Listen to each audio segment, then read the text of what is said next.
तर learning from Titan सिरीजमधलं आपलं दुसरं कॅरेक्टर आहे फिल नाईट, जे की नायकीचे फाउंडर आहेत. तर आयुष्यात बऱ्याचदा काय होतं, कधी कधी आपल्याला रिस्क घ्यावं लागते ना, आपल्या फॅमिलीच्या वगैरे विरोधात जो निर्णय घ्यावा लागते. आणि असं काय होतं, कधी कधी आपले त्यांचे विचार मॅच होत नाहीत आणि आपण जे पाहतो ते पाहू शकत नाहीत. ते फिल नाईटच्या बाबतीत काय झालेलं, तर फिल नाईट जेव्हा म्हणजे शूज विकायचे आणि ते काय करायचे, जापानमधून शूज मागून अमेरिकेत घरी जाऊन शूज विकायचे. नायकी सुरुवात अशी झालेली. आणि त्यांच्या वडिलांना हे अजिबात आवडत नव्हतं, कारण त्यांना कशा शिकलेलं माहिती हे फिल नाईट तुम्हाला. फिल नाईट शिकलेले स्टॅनफोर्डमध्ये one of the best MBA school in world. मग त्यांच्या वडिलांमधलं त्यांचं कन्व्हर्सेशन येतात, एक की त्यांचे वडील काय म्हणतात त्यांना, की he hadn't send me to Oregon and Stanford to become a door to door salesman.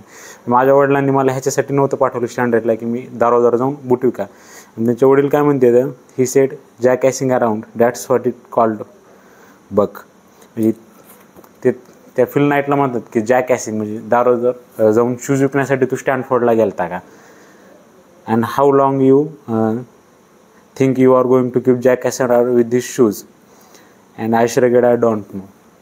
तर त्यांच्या घरातून विरोध होऊ लागला त्यांच्या वडिलांकडून फिल नाईटला, की तू नको असं दारोदार शूज विकू नको. आणि फिल नाईट म्हणतात की मी जर माझ्या वडिलांचं तेव्हा ऐकलं असतं तर मी माझ्या आयुष्यात $30 बिलियन मुकलो असतं, कारण सध्याची त्यांची नेटवर्थ $30 बिलियनच्या आसपास आहे. तर कधी कधी ठीक आहे.